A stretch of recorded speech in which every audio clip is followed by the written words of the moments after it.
ஆண்டவர் TMX முறுக்கு கம்பிகளின் அரசன்.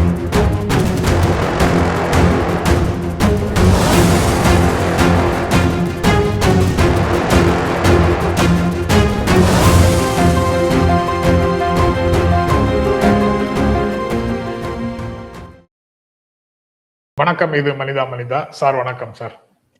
வணக்கம்ங்க. வணக்கம் சார். நேற்று வேலூர்ல விஜயோட விஜய் கூட்டத்துல ஒரு சில விஷயங்களை பேசி இருக்கிறாரு. தமிழ்நாட்டுல உறுதியாக அவர் ஆட்சிக்கு வந்துருவாரு, அதுக்கு பிறகு அவர் ஒவ்வொரு கிராமமா மக்களை சந்திப்பாரு. இப்போதைக்கு அவர் மக்களை சந்திக்க விடாம அவருடைய எதிரிகள் சூழ்ச்சி செய்யறாங்கன்னு எல்லாம் பேசியிருக்கிறாரு.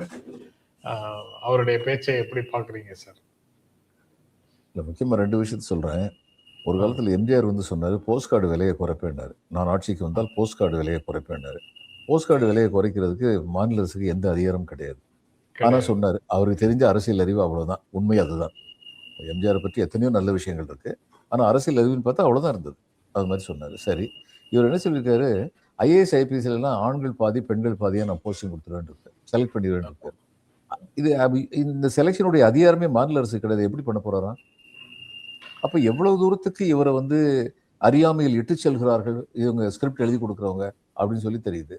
இன்னொன்று என்ன சொல்லியிருக்காரு, நாங்கள் நான் தான் தமிழ்நாடு, தமிழ்நாடு தான் நான் இருக்கு.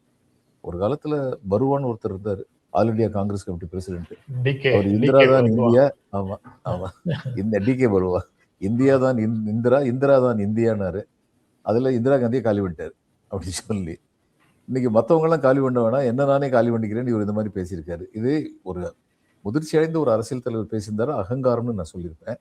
விஜய் பேசும்போது பாவம், ஒன்னும் விவரம் தெரியாம பேசுறேன், அவ்வளவுதான். வேற என்ன சொல்றதுக்கு இருக்கு? அப்படி பாவம்னு கடந்து போயிட முடியுமா அப்படிங்கிறது ஒரு கேள்வி சார். அரசியல் தலைவராக அவர் இன்று உறுப்பேற்றிருக்கிறார்.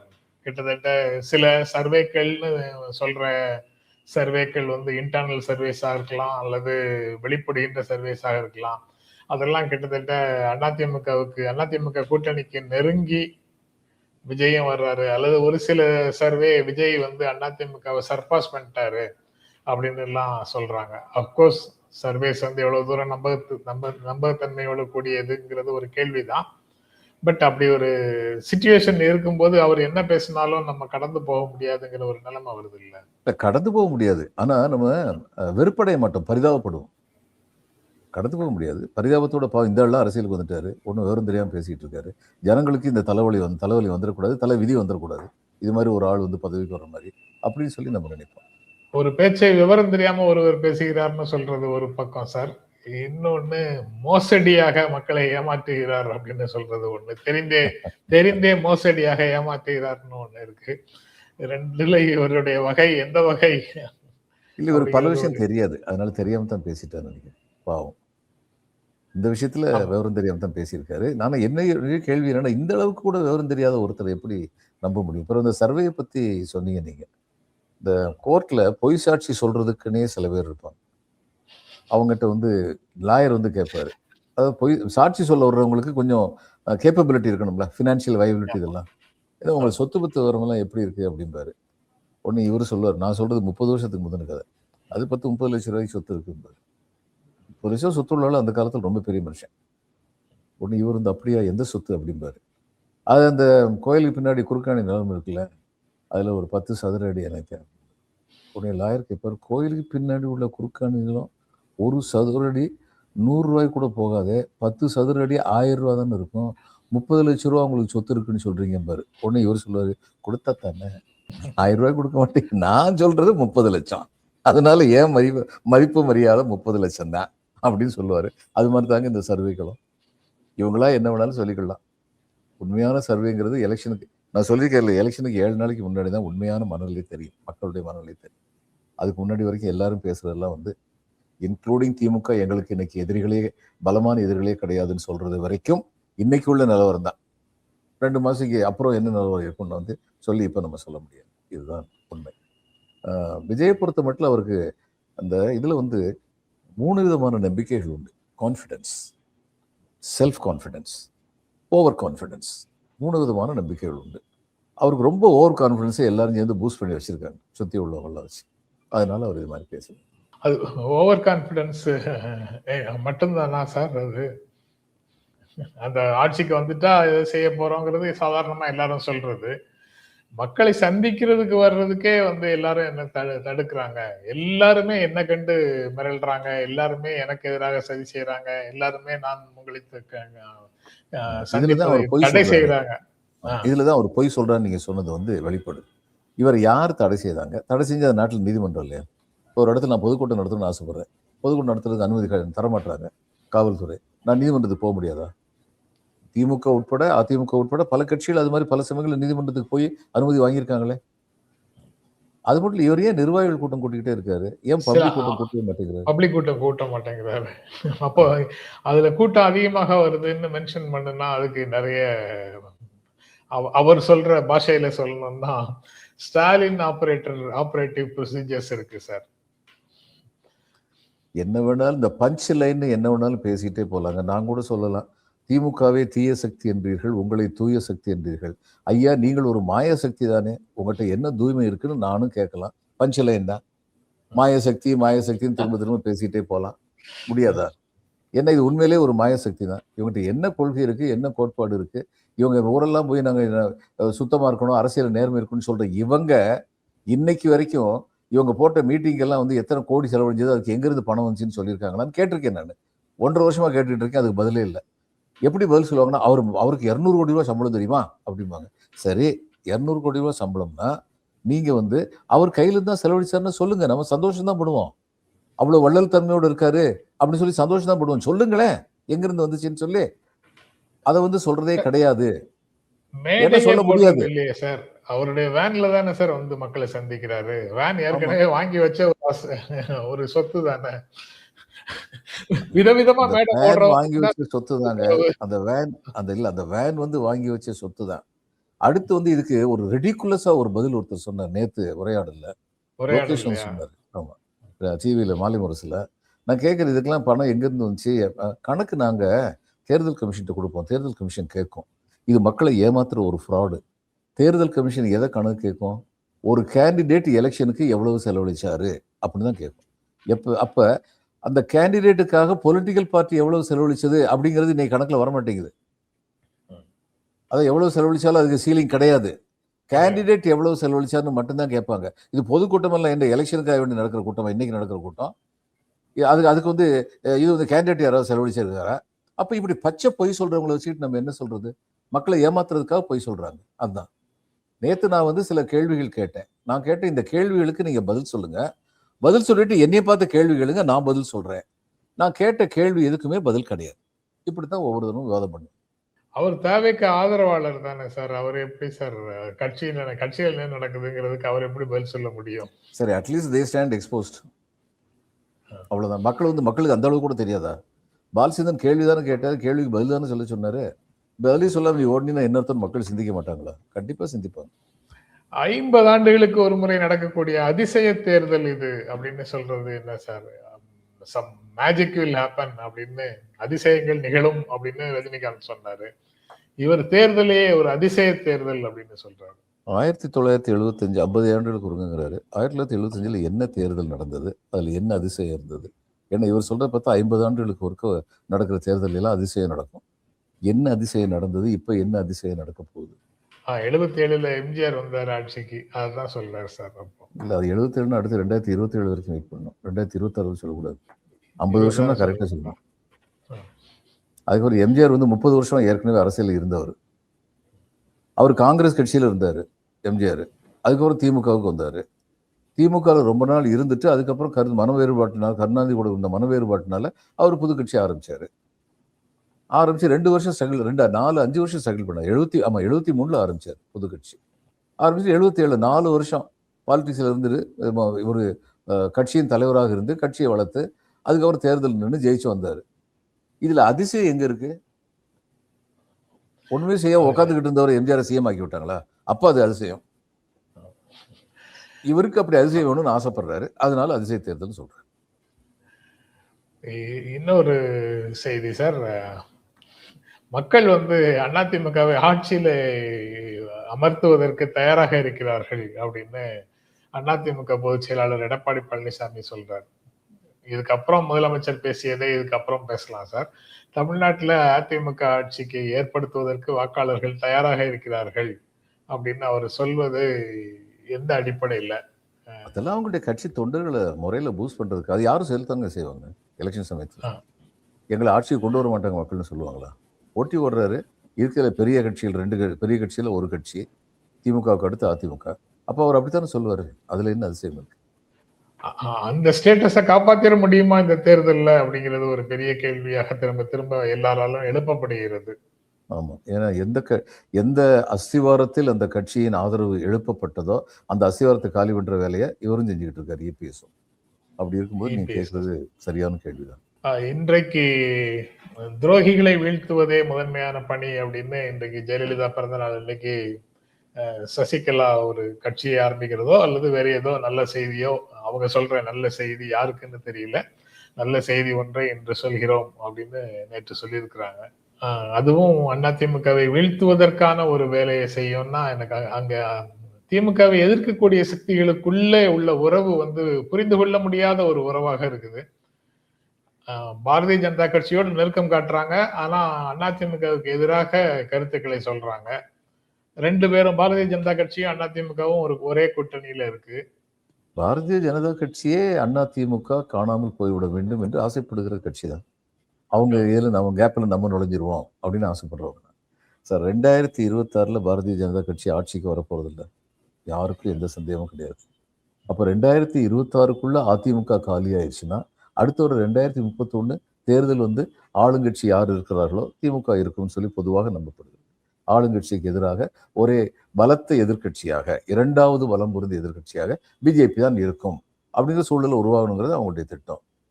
அந்த திட்டத்தின் ஒரு பகுதியை அதிமுகவை சீர்குலைப்பது என்றால் சந்தோஷமாக சீர்குலைப்பார்கள். விஜயோடையும் அவங்க தான் ஆபரேட் பண்றாங்க அப்படின்னா மற்ற எல்லாரோடையும் திமுகவை எதிர்க்கக்கூடிய எல்லாரோடும் அவங்களுக்கு ஒரு தொடர்பு இருக்கு, அவங்களுடைய செல்வாக்கு அவங்களுக்குள்ள அந்த கட்சிகளுக்குள்ள இருக்கு அப்படிங்கிறது உண்மையாக இருந்தால் எல்லாருமே அதிமுகவை ஒழிக்கிறத மட்டும்தான் ஒரு வேலையா செய்யற மாதிரி தெரியுது. டிடிவி தினகரன் முதல்ல அண்ணன் எடப்பாடி பழனிசாமின்னு எல்லாம் சொன்னாரு. அதுக்கப்புறம் அந்த டோன் கொஞ்சம் மாறி போச்சு. அது சசிகலா கட்சி ஆரம்பிக்கிறேன்னு சொன்னதும் அமமுக இருக்கக்கூடிய நிர்வாகிகள் தினகரன் மேல அதிருப்தி தெரிவிச்சுட்டு எடப்பாடியை சிஎம் ஆக்குறதுக்காக இவ்வளவு காலம் கட்சி நடத்தணும் அப்படின்னு சொல்லிட்டு எல்லாரும் சசிகலா அம்மா பக்கம் போறதை பார்த்த உடனே அவரும் தன்னுடைய டோனை குறைத்து கொண்டதாக தெரியுது. வேறு இந்த 2 கட்சிகள் தவிர வேற யாரும் குறிப்பிட்ட அளவுல அங்க செல்வாக்கோட இருக்கிற மாதிரி தெரியல. டாக்டர் அன்புமணி, பட் அது it is limited to certain districts only. AMMK தலைவர் தன்னுடைய டோனை மாத்துறாருங்கிறது அதிசயிக்க தகுந்ததல்ல. ஏன்னா அவர் அண்ணன் எடப்பாடி நினைக்க சொன்னாரோ அவர் கட்சியில் உள்ளவங்க எல்லாம் கொதிச்சு எந்திரிச்சிட்டாங்கிறது தான் உண்மை. அதுதான் உண்மை. அதனால இப்போ அவர் கொஞ்சம் தர்ம சங்கடத்தில் தான் இருப்பார். இந்த கட்சிகள் எல்லாமே இன்னைக்கு நீங்க சொன்ன மாதிரி பிஜேபி எதிர்க்க மாட்டார்கள். இவர் பிஜேபி பிரஷர்னால தான் இந்த இதுக்குள்ளே வந்தார்னு பொதுவாக பேசப்படுது. பிஜேபி தன்னுடைய எல்லா ஆயுதங்களையும் பயன்படுத்துவார்கள். அதிகாரத்தில் இருக்கும் பொழுது இருக்கும், கையில் இருக்கும் எல்லா ஆயுதங்களையும் பயன்படுத்துவார்கள்ங்கிறத பார்த்துருக்கோம். இதுக்கு முன்னாடி என்ன ஆச்சுன்னு சொல்லி பார்த்துருக்கோம் நம்ம. இப்போ இதில் மகாராஷ்டிராவில் அஜித் பவார் இவங்க கூட சேர்ந்தார் பிஜேபியோட. ஆனால் அஜித் பவார் சேர்ந்த பொழுதும் முதல்ல அவர் மேலே 64,000 கோடி ஊழல்னு இவங்க தான் சொன்னாங்க. அது கடைசியில் கிளீன் ஷீட் கொடுத்துட்டாங்க. அவர் டெப்டி சீஃப் மினிஸ்டர் தன்னுடைய சப்போர்ட்டை கொடுக்கறதுக்கு அவருக்கு கிளீன் ஷீட் கொடுத்தாச்சு. அந்த காலத்திலையும் அவர் மைனாரிட்டி அஃபேர்ஸ் அவர்கிட்ட இருந்தது. அந்த முஸ்லிம்ஸுக்கு 5% ரிசர்வேஷன் கண்டினியூ பண்ணிச்சு அவர் உயிரோடு இருந்த வரைக்கும். அவர் இறந்ததுக்கு அப்புறம் அவருடைய மனைவி இவங்க டெபுட்டி சிஎம் ஆக்குனாங்க. ரேங்க்கு கணவருக்கு கொடுத்த அதே ரேங்க் கொடுத்தாங்க. அவங்ககிட்ட இருந்த இதில் இலாக்காவில் சத்தம் இல்லாமல் மைனாரிட்டி வெல்ஃபேர் எடுத்துக்கிட்டாங்க. சிஎம்ஏ எடுத்துட்டு கொஞ்ச நாள் கழிச்சு என்ன பண்ணாரு, அந்த முஸ்லிம்ஸுக்கு இருந்த 5% ரிசர்வேஷனை காலி பண்ணிட்டார். இவங்களுடைய கொள்கை இதுதான். எல்லாரையும் பயன்படுத்திக்குவாங்க. அப்படி பயன்படுத்தப்பட்டவர்கள் சில கொள்கையில விடாப்பிடியா இருந்தாங்கன்னா அந்த விடாப்பிடித்தனத்தை எப்பொழுது காலி செய்வது என்று இவர்களுக்கு தெரியும். அப்பொழுது காலி செய்வார். இப்ப ஏடிஎம்கே பீரியட்ல ஏடிஎம்கேலையும் அது நடக்கத்தான் போகுது, நடந்துகிட்டு இருக்கு, இன்னும் விரைவாக நடக்கும். நேற்று நியூஸ் 18 தமிழ்நாடு தொலைக்காட்சி ஒரு கான்க்ளேவ் நடத்தினாங்க சார். கான்க்ளேவ் தொடங்கி வச்சு முதலமைச்சர் பேசினாரு. முதலமைச்சர் அந்த அவர் பேசி முடித்ததற்கு பிறகு அங்க குரூப் எடிட்டர் அல்லது அங்க டெல்லியில உண்டான ஒரு ஆங்கரும் இங்க ஆசிரியராக இருக்கிற கார்த்திகை செல்வனும் அவரிடம் கேள்விகள் கேட்டாங்க. அதுக்கு பதில் சொன்னாரு. அதுல பலமுனை போட்டி இங்கு இருக்கு அப்படின்னு கேட்ட கேள்விக்கு அவர் வந்து பலமுனை போட்டி இருக்கிறது உண்மைதான், ஆனா பலம் பொருந்திய போட்டியாக அது இல்லை அப்படின்னு பதில் சொன்னாரு. அது ஒண்ணு. அதுக்கப்புறம் மணிசங்கர் ஐயர் இந்தியா கூட்டணியை தலைமை தாங்கிற பணியை நீங்க செய்தா நல்லா இருக்கும் அப்படின்னு சொல்றாரு அப்படின்னு கேட்டதுக்கு கலைஞர் முன்னாடி சொன்ன அதே டயலாக திரும்ப சொல்லிட்டாரு, என்னுடைய உயரம் எனக்கு தெரியும் அப்படின்னு சொன்னாரு. இந்த இரண்டு விஷயங்களையும் எப்படி சார் பாக்குறீங்க? மணிசங்கர் ஐயர் பல சமயங்கள்ல அனுகூல சத்ருவாக நடந்துக்கிறாரு, நிஜம்தான். ஏன்னா முதல் எலெக்ஷன்ல இவரை பத்தி, மோதியை பத்தி அவர் மறுபடியும் டீ கடைக்கே போட்டுன்னு சொன்னார். தப்பான வார்த்தை. அதனால வந்து குஜராத்தில் ஒரு அசம்பிளி எலெக்ஷன் சமயத்தில் இந்த வார்த்தையை சொன்னார். இல்ல இது வந்து சொன்னது நாடாளுமன்ற தேர்தல் சமயத்துல தப்பான வார்த்தை. அடுத்து வந்து குஜராத் அசம்பிளி எலெக்ஷன் சமயத்துல இவரை பத்தி என்ன சொன்னாரு, நீசன் அப்படிங்கிற வார்த்தையை பயன்படுத்தினாரு மோதிக்கு எதிராக. மோதி டக்குன்னு திருப்பி விட்டார். நான் பேக்வர்ட் கிளாஸ்ங்கிறதுனால தாங்க என்னை நீச்சுன்னு சொல்றாரு. நீச்சுன்னு சொல்லி பேக்வர்ட் கிளாஸ் அத்தனை பேரையும் கேவலப்படுத்துறாருன்னு அவரு பிளேட்டை மாத்தி போட்டாரு. அதுவும் வந்து அவங்களுக்கு அனுகூலமா தான் போச்சு, பிஜேபிக்கு அனுகூலமா தான் போச்சு. இப்போ ஸ்டாலினை வந்து நீங்க டெல்லிக்கு வாங்கன்னு சொல்லி கூப்பிடுறது என்டிஏக்கு அனுகூலமா போகும். காமராஜ் டெல்லிக்கு போனதுக்கு அப்புறம் என்ன நடந்துச்சுன்னு எல்லாருக்கும் தெரியும். ஸ்டாலினுக்கு உயரம் இருக்கிறது. அவர் வந்து தன்னடக்கமா என் உயரம் எனக்கு தெரியும். கலைஞருக்கு இல்லாத உயரமா அவருக்கு இல்லையா? அவரால் வந்து ஆல் இண்டியா லெவல்ல வந்து அவங்க பொறுப்பு கொடுத்தா அதை நிறைவேற்றிருக்க முடியாது. ஆனால் ஒரு மாநில கட்சியின் பொறுப்பில் இருக்கும் பொழுது அனைத்து இந்திய அளவில் எந்த அளவிற்கு நாம் மற்றவர்களை நம்முடன் இட்டு செல்ல முடியும் அப்படிங்கிறத பத்தி கலைஞரும் தெளிவா இருந்தாரு, ஸ்டாலினும் தெளிவா இருக்காரு. நல்ல வேலையா இவங்கெல்லாம் கூட்டி ஏற்பாடு பண்ணி ஸ்டாலின் டெல்லிக்கு அனுப்பாம இருக்கிற வரைக்கும் சரிதான். அது இப்போ வந்து இந்தியா கூட்டணியினுடைய ஒருங்கிணைப்பாளராக மல்லிகார்ஜுன கார்கே இருக்காரு அல்லது காங்கிரஸ் கட்சி இருக்குன்னா இப்படி சொல்வதன் மூலம் என்ன சொல்ல விரும்புறாங்க? காங்கிரஸை ரீப்ளேஸ் பண்ணிட்டு அங்கதான் அந்த ரியல் பாலிடிக்ஸ் இருக்குதா? காங்கிரஸ் வந்து ஸ்டாலின் சொல்றாரு, இவர் ஸ்டாலின், சில பேர் ஸ்டாலின் அல்லது மம்தா, இவங்க ரெண்டு பேருடைய நோக்கமே ஒண்ணுதான். கார்கே காலி பண்ணணும் அந்த இடத்துல இருந்து, காங்கிரஸ் காலி பண்ணணும். அது ஜெயராம் ரமேஷ் ஏற்கனவே கிளாரிஃபை பண்ணிட்டாரு. மனுஷங்க இன்னொன்று சொன்னாரு, அடுத்து வந்து இதுல கேரளால வந்து லெப்ட் ஃப்ரண்ட் தான் வரணும், நயினார் நல்லாட்சி புரிகிறார் அப்படின்னு சொல்லி காங்கிரஸ்காரரு அங்க காங்கிரஸ்க்கு வர்றதுக்கு வந்து சான்ஸ் இருக்கு. அதான் இவர் ஜெயராம் ரமேஷ் சொன்னாரு, இல்ல காங்கிரஸ் கிட்ட இருந்து அவர் விலகி இருக்கிறாருங்க, பல வருடங்கள் ஆகிவிட்டார்னு சொல்லி சொன்னார். தனக்கு உரிய முக்கியத்துவம் கொடுக்கப்படாமல் இருக்கிறதுங்கிற வருத்தம் காங்கிரஸ்ல உள்ள சில தலைவர்களுக்கு உண்டு. மணிசங்கர் ஐயரும் அதில் ஒருவர் என்று. அப்போசிஷன் யூனிட்டியை காப்பாற்றணும்னா அது தமிழ்நாடு அளவில் இருந்தாலும் சரி, இந்தியா லெவல்ல இருந்தாலும் சரி, அப்போசிஷன் ஒற்றுமை, எதிர்கட்சிகளுடைய ஒற்றுமையை காப்பாற்ற வேண்டும் என்றால், அதை நிலைத்து நிற்க செய்ய வேண்டும் என்றால் காங்கிரஸ் வந்து கொஞ்சம் ரியலிஸ்டிக்கா யோசிச்சு செயல்படணும் அப்படின்னு இன்னைக்கு ஒரு ஆங்கில நாளிதழ்ல தலையங்கம் இருக்கு. அதை எப்படி சார் பாக்குறீங்க?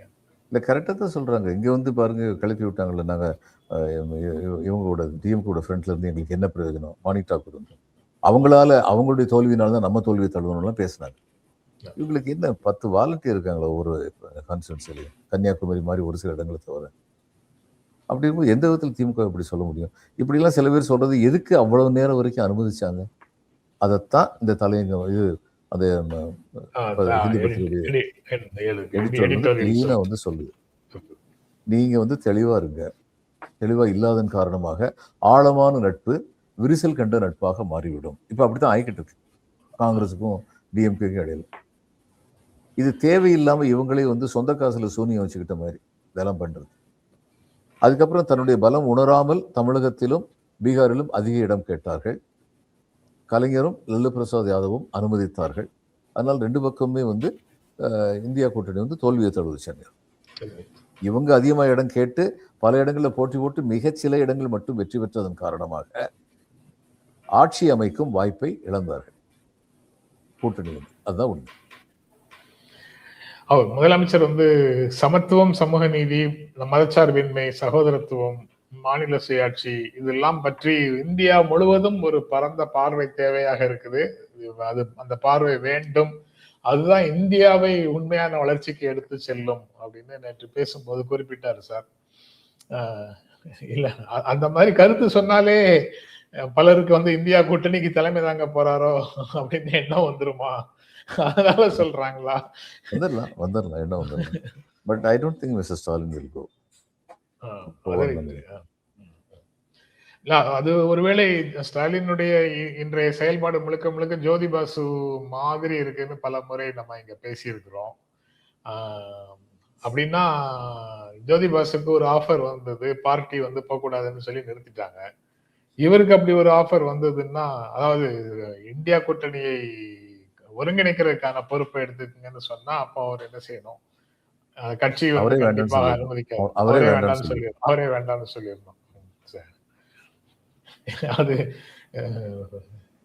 இந்தியா கூட்டணி மேல நம்பிக்கை இல்லாம இல்ல, இந்தியா கூட்டணி மேல நம்பிக்கையே இல்லாம பேசுறீங்களான்னு கேக்குறேன். அப்படி இல்ல, அரசனாக இருப்பதை விட அரசனாக ஒருவரை கொண்டு வருவதில் தான் நான் பெருமை கொள்கிறேன் அப்படின்னு சொல்லிட்டு போயிருந்தேன். ஆமா சார், இந்தியா கூட்டணியுடைய தலைவராக இருந்து இன்னொருத்தர் அரசனாக்குறதுக்கு தான், அவர் அரசனாகிறதுக்காக இல்ல. இன்னொருத்தர் அரசராக்குறதுக்கு கூட அவர் வந்து அந்த பொறுப்பை எடுத்துக்க கூடாதுன்னு சொல்றீங்களா? இன்னொருத்தர் அரசாக்கிறதுக்கு அங்க வந்து கிங் மேக்கரை உட்கார்ந்துதான் ஆகணும்னு சொல்லி ஒண்ணு இல்லை. அரசராக அவசியம் இல்லை. போகும் திசையை காட்டினா போதும் போதும், இருந்து சாலை போட்டு கொடுக்க வேண்டியது இல்லை அப்படின்றீங்க. சரி சார், இன்னும் ஒரு முக்கியமான செய்தி சார். நல்லகண்ணு ஐயா கவலைக்கிடமாக இருக்கிறார் அப்படின்னு செய்தி. நேற்று முதலமைச்சர் போய் பார்த்துட்டு எல்லா குடும்பத்துல எல்லார்ட்டையும் சிகிச்சை கொடுக்குற டாக்டர் எல்லாரையும் பார்த்து விசாரிச்சுட்டு வந்திருக்கிறாரு. அவருடைய ஹெல்த் பின்னடைவு இருக்கு, இந்த ட்ரீட்மெண்ட்ல பாடி ரெஸ்பாண்ட் பண்ணல அப்படிங்கிற மாதிரி டாக்டர் சொல்றாங்கன்னு செய்திகள் இருக்கு. 100 வயதுக்கு கடந்து விட்டார். 100 வயதுக்கு 101 வயதாச்சு. Geriatric problem. ஓகே. ஆனால் இறுதி மூச்சு வரை இன்று இருக்கின்ற காலம் வரை தன்னுடைய கொள்கையிலிருந்து சற்றும் குறைபடாமல் மாறுபடாமல் வாழ்ந்து கொண்டிருக்கின்ற ஒரு உன்னதமான. ஓகே சார், சிகிச்சைக்கு பாடி ரெஸ்பாண்ட் பண்ணணும் அப்படின்னு விரும்புகிறோம், வேண்டுகிறோம். ஓகே சார், நாளைக்கு தொடர்ந்து பேசுவோம் சார். ரொம்ப நன்றி. வணக்கம் சார். வணக்கம்.